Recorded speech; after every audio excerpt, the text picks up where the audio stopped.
Well, children, pleasant day to you.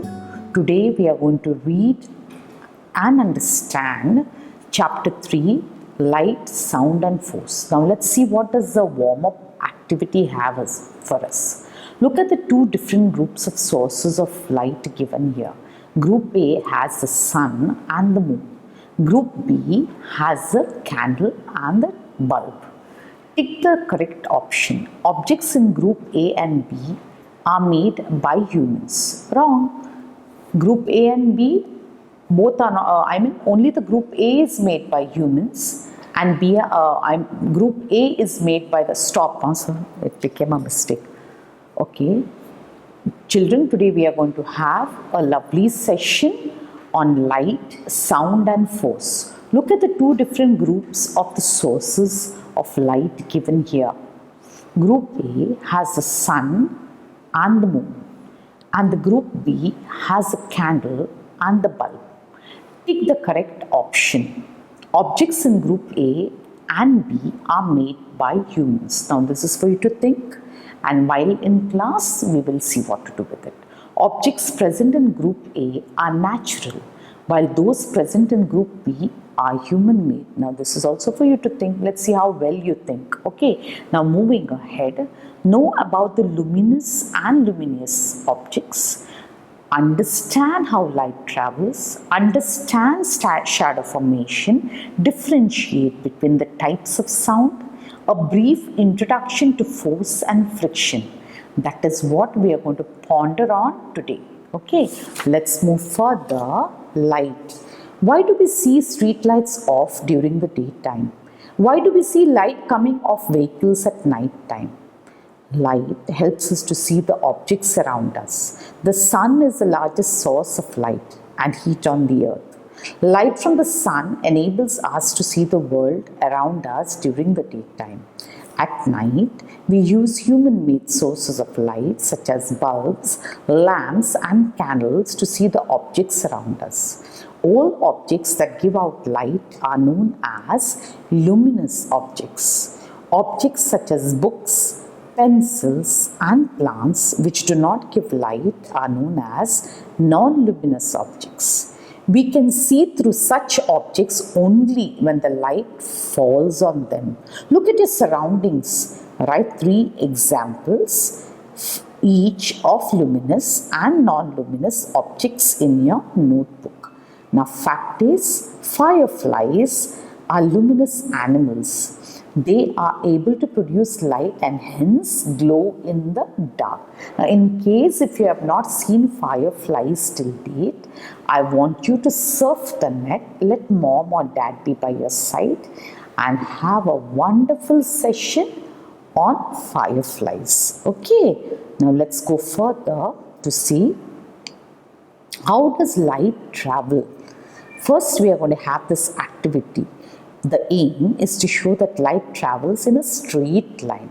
What to do? Take a curved tube, point one end towards the bulb kept on a table. Look through the other end. Do you see light through the other end? No.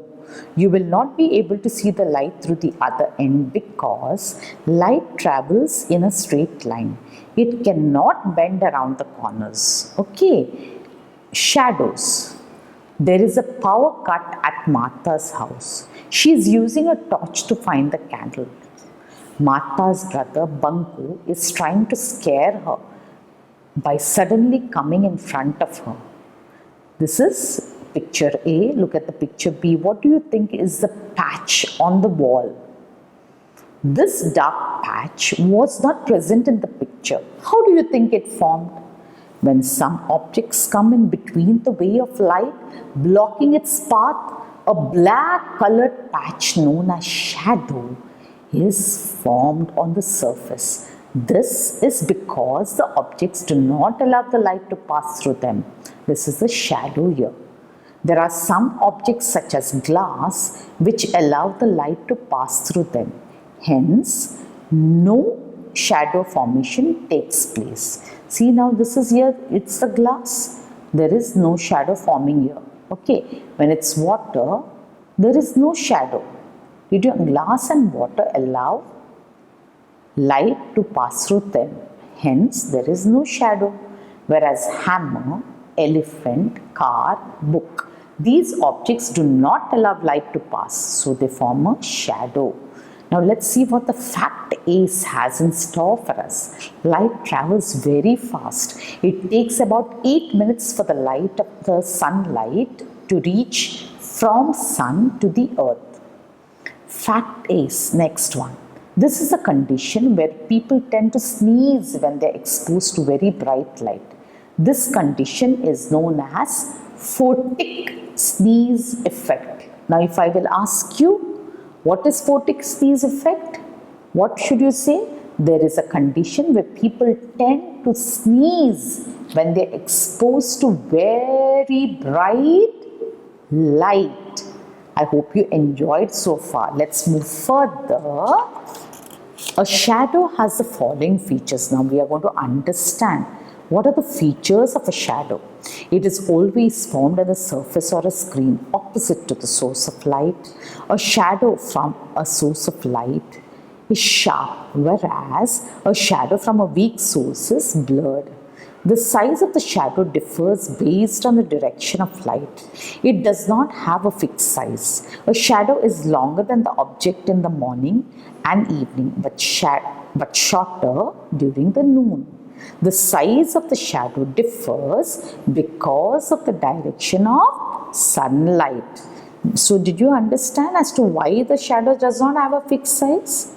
Because the shadow is longer than the object in the morning and evening, but shorter during the noon. The size of the shadow differs because of the direction of the light. This is how the shadow is in the morning. This is how it becomes in the noon. And this is how it becomes again in the evening. So this is the shadow formation at different times of the day. Now let's move to the activity 2. The aim is to observe the size of a shadow by bringing the object closer to the light source. What do I need for it? A solid object, a torch, a stool, a screen such as a wall. Now all this is easily available in the house. Place the stool in the center of a light source and screen. Now bring the stool closer to the screen and away from the torch. Now bring the stool near the torch and away from the screen. What is the conclusion? When the object is in the center of the light, the source and the screen, then the shadow formed is what? Let me see you think and write. When we move the object closer to the light source, the shadow gets what? That also I want you to think and write. When we move the object away from the light source towards the screen, the shadow gets what? That also I want you to think and write. Let me see how clever you are. Okay, now let's go further to the sound. We can hear different types of sounds around us. Sounds come from the various sources such as people talking, playing music, chirping of birds, rustling of leaves, moving vehicles, ringing of the doorbell and the barking of a dog. Now which is the most pleasant sound? What I like over here is playing of the music, soft music of course, chirping of the birds. I love to hear birds chirping and the rustling of the leaves. That's also really, I mean it keeps me calm. Okay, now sounds can be soft, loud, pleasant or unpleasant. Sounds of birds, rainfall and piano are examples of pleasant sounds, and that is the truth. Sounds of someone shouting, chewing food noisily or horns honking are unpleasant to hear. Such unpleasant and loud sounds are called noise. Now what is honking? A short loud sound made by cars and vehicles. Let us move further. Soft sound, child whispering something in the ear. Loud sound, the boy beating a drum. Pleasant sound, bird chirping. Unpleasant sound is the loudspeakers. Now what is noise pollution? We get disturbed by the high levels of sound. It is very harmful for our children and diminishes our quality of life. In order to avoid noise pollution, we should speak softly, play music and TV at low volume, and avoid the use of horns as far as possible. Okay. what is the meaning of diminishes? Let us see. Diminishes means reduces or it's reduced in size. Now what is pollution? Pollution is damage caused to water. Pollution is damage caused to water, air, etc. by harmful substances or waste. Now let's proceed further to the force. Force is a push or a pull that is applied in the objects. Tie a string to a toy car. If you pull the string, the car moves towards you. Now push a table with pressure. You can see the table moving away from you. Take a long eraser and try to twist it. This twisting is also kind of a force. Thus, force can move an object, stop a moving object, change the direction of the moving object, and change the shape of the object. Now, let's see what is here in checkpoint 2. That's identify the forces in the following pictures, pull or push. This is for you to ponder and do it. Okay, now let's move further to friction. Which is easier, skiing on ice or skating on a hill slope? Walking on a dry floor or walking on a wet floor? It is not easy to skate on a hill slope because of force called friction. Friction is a special force that slows down a moving object. When there is very less friction, things tend to slide. When the friction is more, things do not move easily. Thus, skiing on the ice is easier because snow offers less, what is it? Let me see you think, than this hill slope. Rougher the surface, dash is the friction. Now, I want you to think about these two things. Got it? Let me see how quick and smart you are. Now, let's move further to the summary. And we have come to the end of the lesson.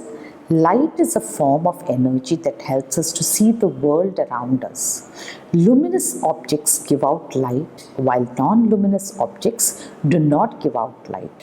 When objects block light, they form shadows. Sounds are made when an object or air vibrates. Noise pollution is harmful for our health.